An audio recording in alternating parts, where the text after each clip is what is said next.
Alright, what's up YouTube? Welcome back to the Cutlass Board Games channel, and we did it! We made it to 1,000 subscribers. This has been a hard goal to accomplish, and I kind of want to talk about some of the back end of being a small YouTube account and trying to grind to some of these goals. A lot of other big channels will be like, here's the one fucking secret to exactly how you're going to get 1 billion subscribers and earn billions of dollars. And I don't know that I can do that, but I want to talk about how hard it was for me to achieve this goal in particular. So that if you are looking to do YouTube, here is just literally my first-hand evidence of how hard it was. Alright, so this is literally a screenshot of my analytics page. You can see that we're like on the button, 1,000 subscribers. The concurrent views for the last 48 hours is 1.8, and then you can see some of the recent videos which I put up, which is some Blood on the Clock Tower stuff. Along here, see if I can point to it. Along here is the number of videos uploaded. So any of them, which is just like a play symbol, is just one video, and then you've got some 2s and 3s in there. Basically, I'll kind of go through the whole strategy and stuff later, but I had been doing daily uploads for a long time, and then sometimes, because those daily uploads are scheduled really far in advance, I'm currently in the middle of November, then when I would do something that felt like it should happen today, or like the timing is important, I would put it up and I would be doubling up on a day. And then for a period of time, I was also doing YouTube shorts every day, and so that would also double up again. And I want to kind of talk about how all that comes together and maybe dispel some myths about that with some first-hand evidence, and kind of talk about how all that comes together. But first, let's look at some boxes. I hope you love graphs and charts and stuff. So this is my year to date, my whole channel lifetime to date, which is 2016, 13th of May was when I opened it. That is 9 years ago, right? So it's like, what, 8 years and 8 months or some shit for me to get to 1,000 subscribers. Now, as you can see by where the boxes are, there's probably a lot of empty space in some of these places. But basically, 8 years ago is when I started Cutlass Board Games. Not just the YouTube channel, but like making games and stuff like that. And I needed to create the account to upload marketing material around Castles of Calera, my first board game. And so I created a channel intro, I recorded stuff. I had this little handy cam, which I still have. It's on the floor over there. And I started doing a little bit of stuff that was like showing off the game. And some of the first videos were just like gameplay. None of it did any well. But you can see a little bit of a bump where they exist, and then you can see like lots of kind of nothing. And then there's like a couple of little bumps in late 2021. And that's when I did some of the first Clock Tower content that I did. And then you can see that first red box is when I did my first attempt at doing daily uploads.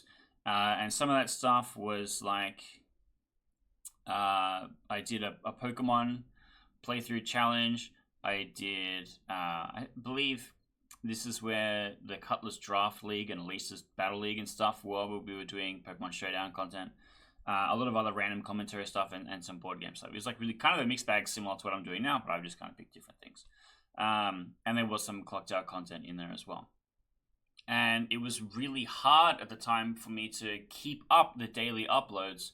And because I was literally like, this week I have to record 2 or 3 things so that I don't have gaps this week. Now, when I'm doing dailies, I'm 2 or 3 months ahead. So I have much less stress about worrying about a gap coming up. And I'll kind of talk about how that came to be in a minute. But let's look at the other 3 boxes. So we're going to massively zoom in on them in a second. But the first box is when I started the latest batch of doing daily uploads. And that was kicked off by, I had a video that did pretty well, which I think was, I had a couple near each other. I think it was like the, why doesn't the Pokemon TCG have the freeze condition or something like that. And I had like a Mr. Beast video around at the same time. And then after that, where there's a slightly raised red box, that's the period of time where I did daily YouTube shorts. And you can see, because we were on the views tab, not the subscribers tab, you can see that the views for shorts is bonkers compared to everything else. Is that helpful or not? That's kind of one of the things that I want to mention later on, but let's drag on forwards for a second. Let's magnify. So this is the last 365 days, and these are the boxes that we were just looking at. The first box is December 6th, which is when I started the daily uploads. And you can see, like, right at the beginning, I had a couple bangers, which was the thing, was like, yeah, I should keep this momentum going. And you can see, basically, a lot of it's really flat, with every now and again, a video does well. And then when we have the March 27th is when I started doing daily YouTube shorts, and I stopped on July 31st. I missed 1 or 2 days, and you can see that there is a drastic dip in the middle where I missed 1 or 2 days. And it literally drastically changes after I missed a day as well, which I think is really funny. Everything is like really clumsy. It goes like 1,000, 1,000, 1,000, 1,000. Cool. Maybe some bigger ones. All right. Nothing. Still nothing. A little one. Maybe.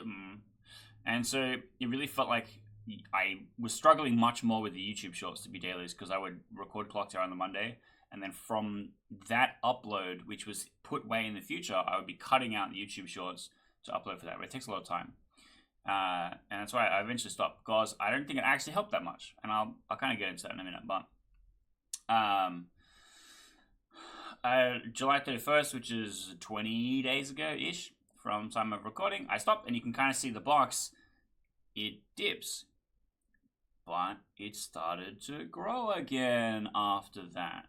And I didn't start doing shorts again. I haven't really changed anything about what I'm doing. I just had a couple of days in a row where I posted incendiary about my Clock Tower videos. And I'm going to dig into that a little bit more later on. But that is looking to be a bit more as to what the strategy should be like. Doing dailies isn't that great. My goal originally was to like kind of rush to the finish line, to try and help me, because I'm like, oh, I'm already at halfway. How hard could the other halfway be? Well, let me tell you. It's like 8 months worth of work, worth of dailies. So that's not great. All right, now this is my slides out of order. This is my top most viewed videos. We will have to, I'll have to go back in a second. Cool. So you can see at the top two are, and the date is the thing that's important here.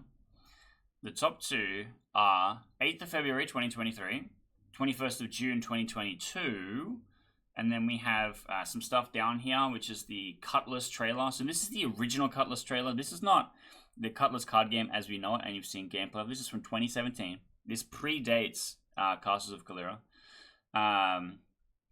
Way before the game was abandoned and stuff like that. And then under that we have the How to Play Castles of Kalira in 2018.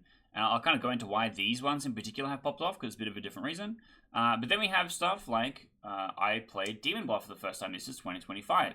This is like a week ago. This is 31st of July. This is when I stopped shorts. So this is 21 days ago exactly. And then we have some 2023s, and that was kind of when I was doing dailies and like more serious Clock Tower content. And then also 2023 was when I was doing Marvel Snap stuff regularly. So that first big block of exciting stuff happening is some of these videos. Now, let's talk about the Clock Tower ones. So the ones at the top, this one on top in particular, is really interesting because most of its views are over the entire period of time. It's been almost 3 years. It's like 2 years and 7 months or something for this to accrue its views. And it's been like at a steady pace the whole time. It didn't go from 1 to 10k and then stop. It did like nothing in the first year even. And then like later, like maybe 9 months later, it started to actually do stuff, start to pick up, and then it's just like slowly, regularly doing things. So I think what would happen is people would watch one of my Clock Tower videos, and then that was the one people were most likely to click on from the recommended afterwards. After they'd seen it, they'd go, oh, what is this game he's playing? Well, shit, here's how I get started. And it's one of those, like a confirmation problem where the algorithm goes, yes, a person like a person who watched the Clock Tower video must be interested in this next, and therefore I'll show it to them. But like, not every person watching it has no idea what Clock Tower is and needs to learn what it is and kind of go through it. So I imagine some of it is just like, oh, here's a new person or person I understand. This is like a really easy place to deliver that. And then I have some other stuff. So we've got setting up balanced games of Trouble Brewing. So this is like, you figured out what Clock Tower is, but you want to storytell. This is the next first step. And I kind of get it. Also, in these periods of time, okay, let's just talk about Blood on the Clock Tower for a minute. Apparently that's what we're doing. As best I understand it, no one else is making content that's not just gameplay, right? So even at the very, very top end, no rollers barred, just gameplay, but it's just really, really high quality camera work. And then we've got even the Pandemonium Institute YouTube channel. It's just gameplay, but they might be like, hey, here's a new character, but we're not going to sit here and explain anything. We're not going to run through the almanac. We're not going to talk about the wiki. You can just fucking watch us play the game. I am the only guy, as best I understand it, who has like taken some of the news and gone, here's the thing that's going on, and also doing like tips and advice about gameplay, tips and advice about storytelling, different rack up ideas, lots of tutorialization about running and playing Blood on the Clock Tower, a thing that I don't see anywhere else. And I've complained about this in previous videos, that when I upload stuff, especially when I'm like, hey, here's a hot button topic, I'm going to weigh in my 2 cents, especially because it's like, there is a fucking board game trending, I want to talk about my point of view, because I make them for a living. V-Card being a great example, because V-Card came out, everyone's like, this game sucks. I'm like, well, I want to talk about why there's problems with it, and what I think, went wrong. But my expert opinion means nothing, right? Because how much of a trusted source am I? How many billions of people are coming to listen to me talk about it? It doesn't matter how much of an expert I am in the field, my voice isn't vouched for. And so I would release a thing, I would just get my regular audience looking at it going, what is V-Card? None of the actual people in the community would come and find my thing. But then some no-name guy, I saw a thing, it was like literally just a dude just talking about, it's like, I looked at it and it looked bad, had no real opinion or anything on it. It's just kind of like yes-anding other stuff that had already been said and like posting tweets and stuff like that. Had 60,000 views. And I'm like, why? But also the thing that bothers me, I don't care that they're successful, that's great for them. The thing that bothers me is that the YouTube algorithm goes, here is this guy succeeding where you have failed, and it will constantly do that. Those things are not in my interests. I only listen to music on YouTube, and then it's being shown into my algorithm because it knows I'm uploading that content. And so instead of it being like, hey, you're interested in this thing, here's some stuff about how it's interested in it, it would just be like, here's places where you have failed, do better. And I'm like, great. And that hurts, right? But that's why I don't think other people are doing Clock Tower content like this, because I'm not seeing it. And I think YouTube wants to show it to me if it does exist. And look, if you, a person watching this, do know of other people doing this kind of thing, where it's more like news, it's more like strategy, and it's like not as much gameplay focused, let me know. Because I am curious to go and check it out and see where we match up, right? But I think that's why some of this stuff does kind of pop off, because it doesn't really align with what other channels are doing. But there's also some other secret things in here as well. These first three, I think just the first three ones, of the 3 Clock Tower ones, I changed the thumbnails, I think twice historically. Normally I don't bother. I'm very set and forget with this kind of stuff. But I updated, I can't remember what I did with the first time. And then for this time in particular, I had taken new photos for thumbnails. And this is before I had changed my streaming setup, where I would have me in the picture and not just in the webcam preview for the Clock Tower client. And so I took some funny thumbnail pictures. I'm holding the Grimoire, I'm pulling a face, and I wanted to change it so that my best performing Clock Tower videos had those thumbnails, so that when you saw my other stuff, you're like, that's the same guy. And it also kind of like hides that it's old. I don't know how much people care about it being a new video. I think they care more about the number of views and like maybe the size of the channel. But I think that did help a little bit as well. And one of the other secret things is I posted them on Board Game Geek. So Board Game Geek has a feature where you can embed a YouTube video onto the page for a board game. I do this a lot of stuff because it's like how you want to get reviews of your game onto your BGG profile for that game. So people open it, they go, oh, this person reviewed it, I want to go and look at it and stuff like that. Putting some stuff up on the Clock Tower one, seemed to maybe be the thing that started to push it, getting into the algorithm because people were looking at it from the embed. And then YouTube would go, why isn't this popping up in the algorithm? Why is the embed, proving that this is a good video or something like that? I have another different video, which I don't think is in these lists, where I played Stew. Stew is a very small card game. I like it very much. And I did a funny green screen effect where it looks like we're playing cards onto a camping barbecue. It's a bit goofy. But I put it up onto the BGG listing, and it's the only video in English for the game. And so it got thousands of views. Mind you, it had 9 views for the first year that it was recorded. And then it just like slowly started popping off because people were going to the BGG page. Maybe Stu had a big sale. Maybe, a new print run or something. People are like, I want to go and check this out. This is the only one in English. Everything else was, European language when I had a look. And people go, oh, go and check it out. They get to go and see it getting played. There's a funny green screen effect or whatever, right? And so, like, part of that is because I'm using Board Game Geek as, like, leverage to get, people coming and seeing the thing. People that are already looking at the topic, kind of, basically. And I know this is, like, really specific to board games, but that's kind of how it is. Now, we've got the Murders at Teal Woods Kickstarter trailer, the Cutlass trailer, and the How to Play Castles of Kalira. These all have lots of views because they're part of paid promotions. It's no shock that the Kickstarter trailer for Murders at Teal Woods Manor I'd want to put money on, so lots of people would see it to help people find the Kickstarter when it's live. And it's all with Murders at Teal Woods Manor, and I think actually is the only one on this list is Google Ads. The Cutlass trailer is Facebook marketing in 2017, which was much more powerful and is completely useless today. And then now How to Play Castles of Kalira in 3 minutes is, it was embedded in the Kickstarter page for Castles of Kalira, whereas the Murders at Teal Woods one it's a separate upload, whereas the Castles of Kalira one is embedded in the body. And then also it's embedded in the Board Game Arena, because you can play it for free on Board Game Arena. People would go and click on this as to how to play Castles of Kalira. And so that's kind of where a lot of those views come from. Now, we then have Clock Tower Pro tries Demon Bluff. This is me like really trying to clickbait something. And like the game had come out, people in my WhatsApp group had posted about it. They're like, yeah, look, here's the new funny thing. It's a Clock Tower ripoff. I'm like, alright, I'll go and play it. It gives me an angle, right? I'm a guy who play Clock Tower. I play the game like Clock Tower. That's the whole thing. But I also think the thumbnail style, it's shows a little bit of the game. It shows me playing the game. The white and red text is a thing that I've started to do a lot more recently, because you can call attention to like one specific word and exaggerate it, and I think works really well. And an arrow. Every fucking YouTube thumbnail needs an arrow pointing at something, I swear to God. So I just do it on all of them now. I just point at the text or me or a character token or something, and it seems to make a difference.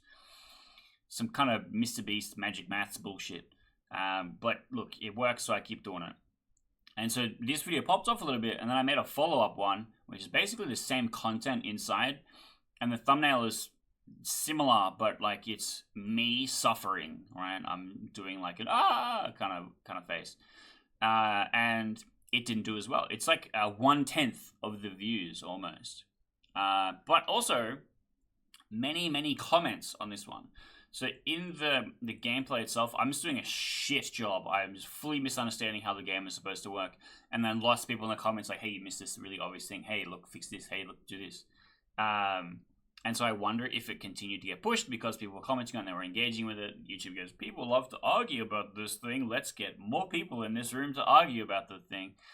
And so I don't know if that is a contributing factor to its success, because you can see none of these other videos have the same kind of thing.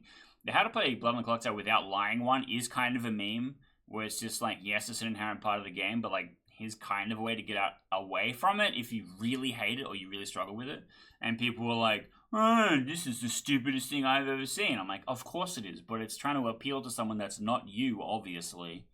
And then like our last two ones are the Marvel Snap ones, where it's just kind of the bottom one is like just hits a topic really well, where the community sentiment was like Marvel Snap is in a place where it's like I would just never have the ability to get all of the cards. So when someone like, hey, this deck list is really good, you're like, I'm missing one of them, so what's the point? That's still the same today with the game, so it's kind of relevant. But like all the views for like these ones have like completely fallen off. There's like no engagement in it anymore because I'm not making Marvel Snap content anymore. So I think there's no reason for people to like follow along that pipeline.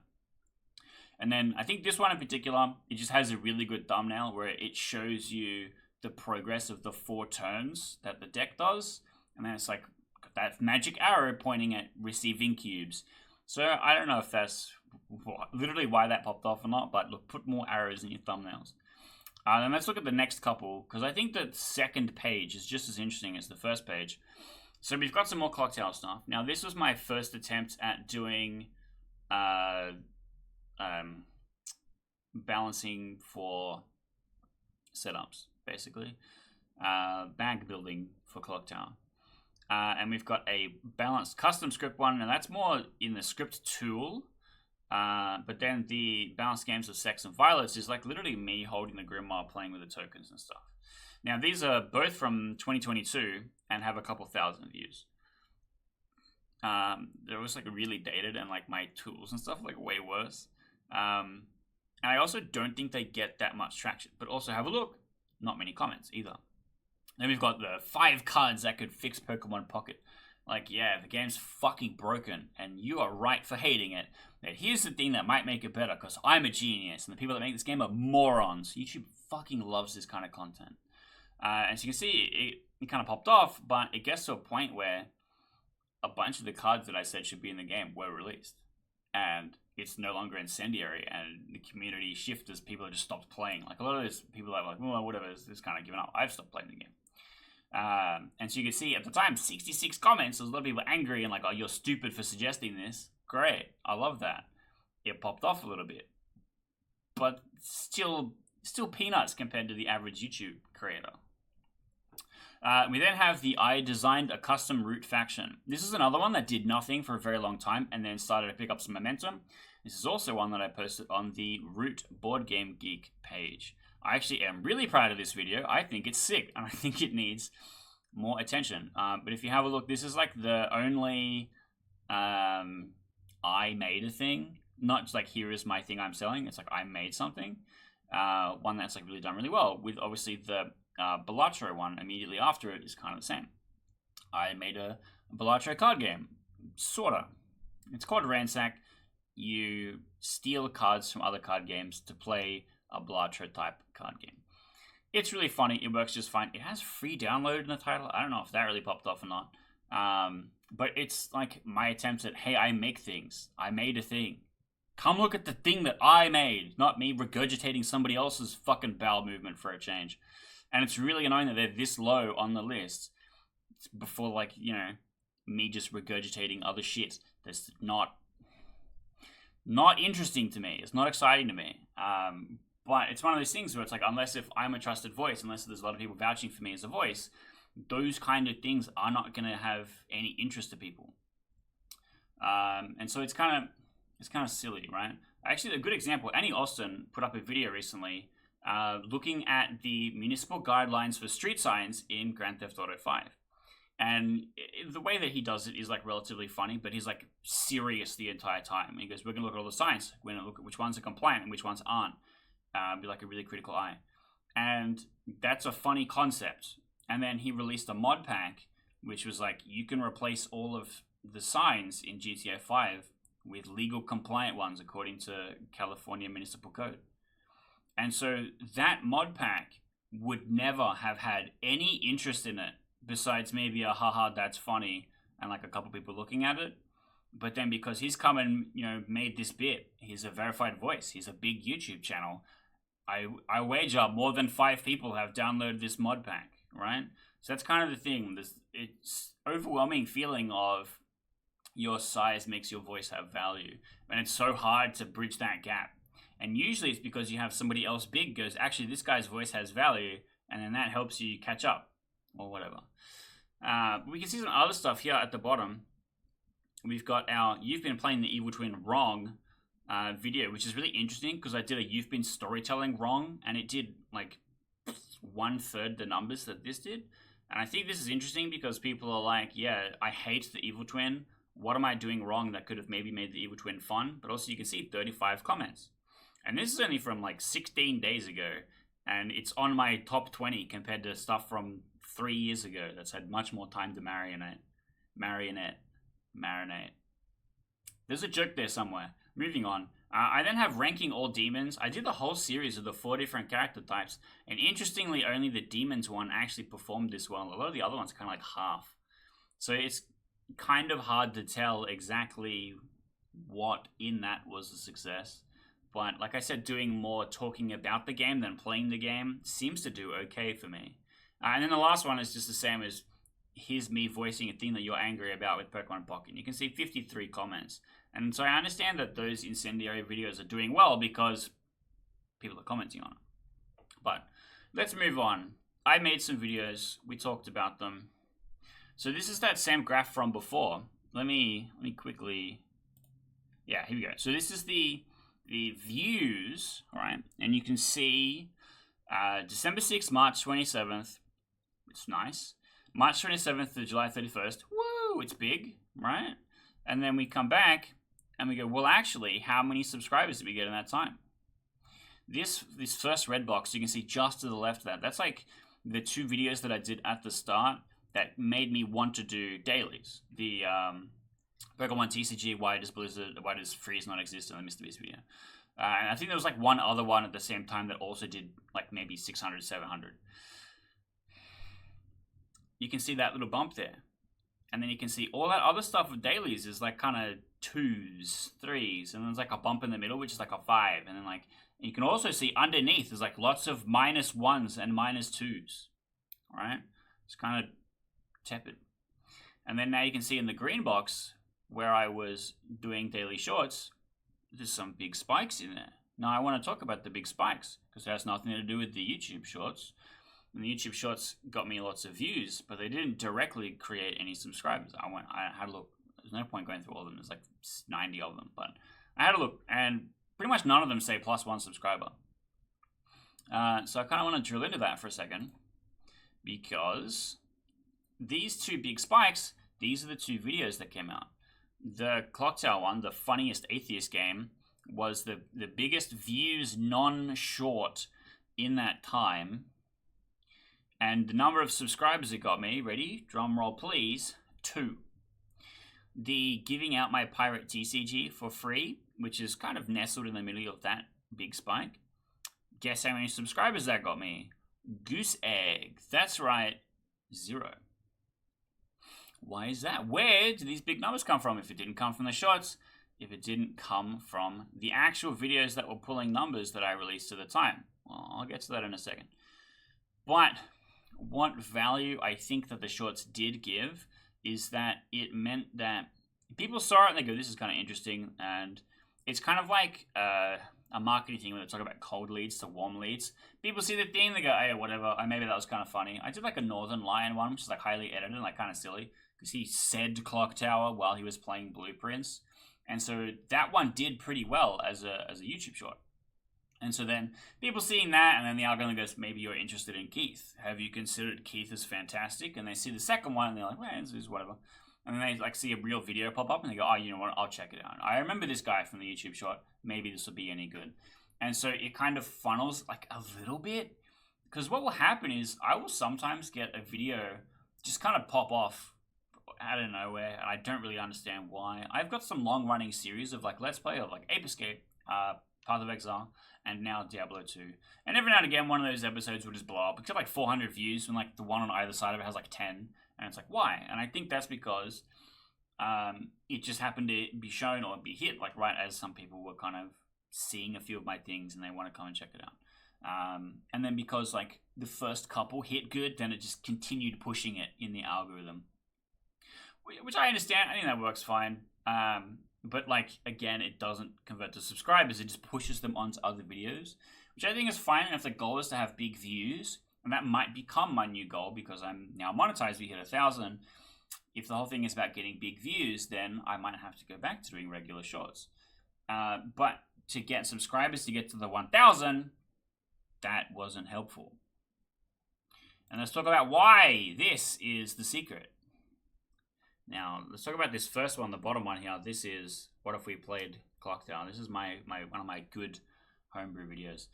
But this page is the paid Google Ads promotions baked into YouTube.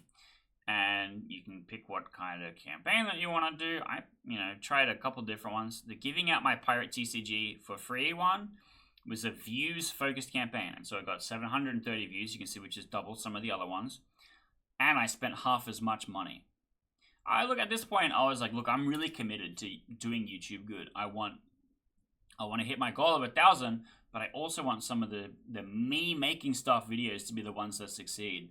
And so this From Computer to Cardboard series, I'm like, Outer Wilds is really popular. I'm gonna like double down. I'm like really believe that I'm gonna crush it in this series. And so of the three, it's like the very first one in the middle, and then like the very second last one, which is like where we actually play through the game. I'm like, I'll throw $100 and I'll see how it goes. And you can see over on the far right the subscriber number. So we've got 89, 82, 72. And you can literally see the bumps in the graph that kind of match that. See if I can.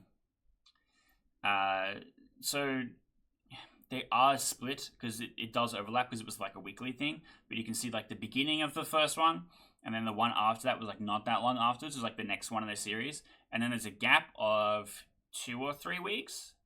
And then there's the final episode, which is where that last big spike is. So it literally one-to-one lines up with what these promotions were doing. And to get subscribers, you spend money. You pick a video that you believe in. I don't know what you believe it will do, but you just believe in, and then you throw money on it, and then you receive subscribers. And then everything else you do seems irrelevant, honestly. You just hope for the best. And like, this isn't a big portion of it. It's like, what, 250? Let's just say 200, right? That's still like 1/5 of my subscribers all time, or 1/4 if you want to say 250. But that still means that I had to get the other 3/4 just by being an idiot in front of the camera and playing a game and saying a funny thing. So it's not to say like I bought my way into getting this, but like I bought my way into it not being another 7 years of getting to this, I guess. But I also want to talk about this last one at the bottom, this clock tower video. Now, I put it in, and they said no. They were like, nah, you mentioned no words too many times. And clock tower is a bit tough, because there's like execution. We got to kill that guy. People mention suicide many times, and stuff like that. And it's like, well, in the context of the game, these things aren't that horrible. It's how any different is this from like playing Fortnite and like, oh, I shot that guy in the head. Like, all right, well, contextually, it's a bit light and fun, but like, if I'm reading a crime novel, it might be a bit different or something. I don't know. I think it's a bit silly, but I understand. Look, if the advertiser doesn't want those kind of topics mentioned, then they're not going to spend money on that, advertising with that promotion. I get it. That's fine. It's whatever. But most of my channel is clock tower stuff. So I had to be like, well, what's another thing that I can, really believe in it and put the money on it? But you can see that my giving out my Pirate TCG for free, I put the dollars on it. We tried to get the big views. It ended up at like 900 or something. And then 0 subscribers. So it's really hard. I always feel like I'm like really close to unveiling some universal truth and just like still having nothing. Honestly, my plan is just to upload stuff and talk about things that I'm working on. I will still make the clock tower videos on a Monday. It has slowed down a little bit. Basically what happens is before we start every game, I get the story started to go, hey, look, is everyone cool with recording this episode? If no one says no, I'd rather not, I'm not in the mood, or I'm not up to it. And there's some people in particular, like I don't ever want to be on there, then we just don't record. And so that means that like I'm not at like a maximum capacity of like putting out 3-4 videos every week on the Monday. But I'm still 3 months in front. And I don't know if I'm going to continue those daily uploads forever. I might still go and finish the Diablo 2 series and work on some other stuff. And when I do play Clock Tower on camera, I'll be uploading it. But I'm going to be trying to focus on more stuff like what the Computer to Cardboard series was like. Trying to build our stuff. I know I've like completely abandoned Dice Warehouse Logistics. That's because I picked up another major project that I've been working on. And I think instead of doing a series, I don't know that this series really is the way to get the most out of it. I'm going to try and do one big video, which is like, here is the from start to finish. I'm going to be talking about the whole process of building the thing in one click. And I'm wondering if that more, I don't know, documentarian style is going to be better for it rather than an episodic style. We'll see. I'm exploring things. I'm trying stuff. I'm trying to do stuff on the camera. I'm trying to play the game. My goal is not to make $1 million doing this, but it is nice to make $1 doing this. I put a lot of time into it.